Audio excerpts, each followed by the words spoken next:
Si tu penses que tu manques de discipline, il y a de grandes chances que tu te trompes complètement. Et ce malentendu est probablement la raison principale pour laquelle tu n'arrives pas à changer.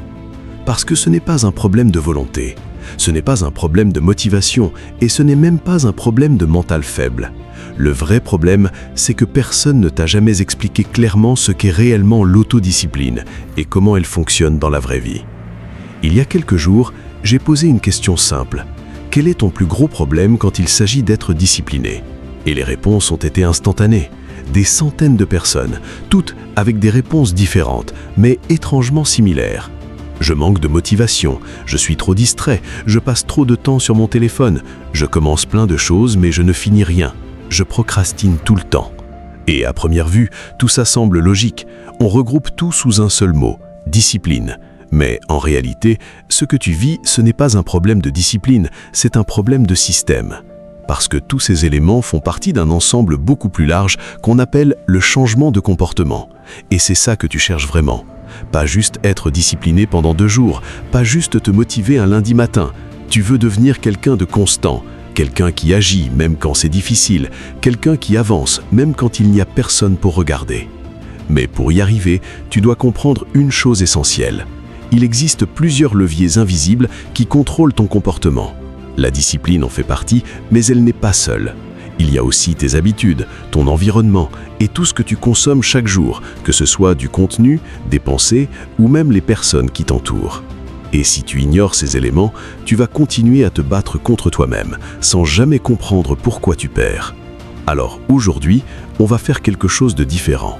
On va ralentir et on va décortiquer le pilier le plus mal compris de tous, l'autodiscipline. Parce que tant que tu ne comprends pas ce concept, tu vas continuer à tourner en rond. Commençons par quelque chose de simple. 2 mots que tout le monde confond, motivation et discipline. La motivation, c'est ce pic d'énergie que tu ressens parfois. C'est ce moment où tu te dis « cette fois, je vais tout changer ». C'est puissant, mais c'est instable. Ça disparaît aussi vite que c'est arrivé. La discipline, elle, est complètement différente. Elle n'est pas basée sur une émotion. Elle ne dépend pas de ton humeur. La discipline, c'est ta capacité à agir même quand tu n'as aucune envie d'agir. C'est continuer quand c'est inconfortable. C'est avancer quand ton cerveau te propose 1000 excuses pour abandonner. Et si tu es honnête avec toi-même, tu sais exactement de quoi je parle. Ce moment précis où tu sais ce que tu dois faire, mais où tu ne le fais pas. Ce moment où tu choisis le confort immédiat au lieu du résultat à long terme. Ce moment où tu te dis « je commence demain ». Encore une fois, c'est là que tout se joue. Et c'est là que la discipline entre en scène. Parce que la discipline, ce n'est pas quelque chose de spectaculaire. Ce n'est pas un grand moment héroïque. C'est une série de petites décisions invisibles, répétées chaque jour. Maintenant, laisse-moi te montrer quelque chose que la plupart des gens ignorent complètement. Si tu veux devenir discipliné, tu dois arrêter de te concentrer sur ce que tu veux faire et commencer à te concentrer sur qui tu veux être. Parce que ton comportement n'est rien d'autre que le reflet de ton identité. Imagine 2 personnes, même situation, même tentation. On leur propose une cigarette. La première dit « non merci, j'essaie d'arrêter ». La deuxième répond « non merci, je ne fume pas ». Les mots sont presque identiques, mais dans la tête, tout est différent. La première personne est en lutte, elle essaie encore, elle résiste. La deuxième, elle, a déjà décidé qui elle est. Et cette décision change tout. Parce que ton cerveau fonctionne de manière simple. Il cherche en permanence à rester cohérent avec ce que tu crois être. Si tu te vois comme quelqu'un de paresseux, tu vas agir comme quelqu'un de paresseux. Si tu te vois comme quelqu'un de discipliné, tu vas progressivement agir comme quelqu'un de discipliné, même si au début ce n'est pas parfait. Et c'est là que la majorité des gens se trompent. Ils veulent changer leurs actions sans jamais changer leur identité. Ils disent « je veux me mettre au sport » au lieu de dire « je suis quelqu'un qui s'entraîne chaque jour ». Ils disent « je veux être productif » au lieu de dire « je suis quelqu'un qui agit chaque jour ». Et tant que ce décalage existe, tu vas continuer à te saboter inconsciemment. Personnellement, j'ai compris ça de manière très concrète. Pendant longtemps, je me voyais comme quelqu'un de pas régulier, quelqu'un qui commence mais qui ne finit pas. Et devine quoi, c'est exactement ce que je faisais. Jusqu'au moment où j'ai décidé de changer cette histoire. Pas mes objectifs, mon identité. J'ai commencé à me voir comme quelqu'un de constant. Et petit à petit, mes actions ont suivi. Pas du jour au lendemain, mais suffisamment pour changer la trajectoire. Et c'est ça que tu dois comprendre. Tu ne changes pas ta vie en un jour, tu changes ta direction. Deuxième élément fondamental, ta raison. Parce que la discipline sans raison ne survit jamais longtemps. Tu peux forcer quelques jours, peut-être même quelques semaines, mais à la première vraie difficulté, tu abandonnes. Pourquoi ? Parce que ton cerveau cherche toujours le chemin le plus simple, et sans une raison claire, il ne voit pas pourquoi il devrait souffrir maintenant pour un résultat incertain plus tard. Il y a une histoire qui illustre parfaitement ça.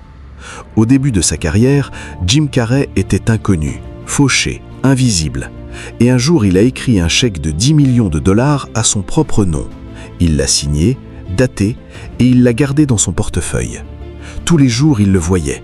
Tous les jours, il se rappelait pourquoi il continuait. Ce chèque, ce n'était pas de l'argent, c'était une direction. Et toi, quelle est ta direction ? Si tu n'as pas de réponse claire à cette question, alors ta discipline sera toujours fragile. Troisième point, et c'est là que la plupart des gens abandonnent, l'inconfort. Parce que la vérité, c'est que la discipline est inconfortable. Elle demande de faire des choses que tu n'as pas envie de faire, encore et encore. Et ton cerveau déteste ça. Il va chercher à t'en protéger. Il va te donner des excuses.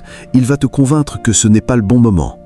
Et à chaque fois que tu cèdes, tu renforces ce mécanisme. Mais à chaque fois que tu résistes, tu changes quelque chose. C'est comme un muscle, invisible mais réel. Et plus tu l'utilises, plus il devient fort. C'est pour ça que les petites actions comptent autant. Prendre les escaliers, se lever quand le réveil sonne, finir une tâche même quand tu es fatigué. Ce ne sont pas juste des actions, ce sont des votes pour la personne que tu deviens. Quatrième point, ton corps. Parce qu'on parle souvent de discipline comme si c'était uniquement mental, mais ce n'est pas le cas. Ton cerveau a besoin d'énergie pour fonctionner correctement. Si tu manques de sommeil, ta capacité à prendre des décisions chute. Si tu manges mal, ton énergie devient instable. Si tu ne bouges pas, ta concentration diminue. Et dans cet état, être discipliné devient presque impossible. Donc, avant de chercher des solutions compliquées, commence par réparer les bases. Cinquième point, ton attention. Aujourd'hui, ton attention est attaquée en permanence. Notifications, réseaux sociaux, vidéos courtes. Ton cerveau est entraîné à chercher la facilité, le plaisir immédiat. Et plus tu renforces cela, plus la discipline devient difficile. C'est là que la méditation entre en jeu.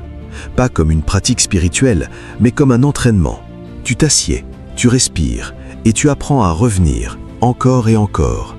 Et ce que tu développes, ce n'est pas juste du calme, c'est du contrôle. Le contrôle de ton attention. Et enfin, le dernier point, celui qui change tout sur le long terme, les habitudes. Parce que la vraie discipline, ce n'est pas de se battre tous les jours, c'est de créer un système où tu n'as plus besoin de te battre. Au début, oui, ça demande un effort, mais plus tu répètes un comportement, plus il devient automatique. Et à partir de là, tu changes de niveau. Tu ne réfléchis plus, tu agis. C'est pour ça qu'il faut commencer petit, ridiculement petit. Parce que ce n'est pas l'intensité qui compte, c'est la répétition. Et au fil du temps, cette répétition devient une identité. Et cette identité devient ta réalité. Donc la prochaine fois que tu te dis « je manque de discipline », pose-toi cette question. Est-ce que c'est vraiment un manque de discipline ou est-ce que tu n'as pas encore construit la personne capable de l'être ?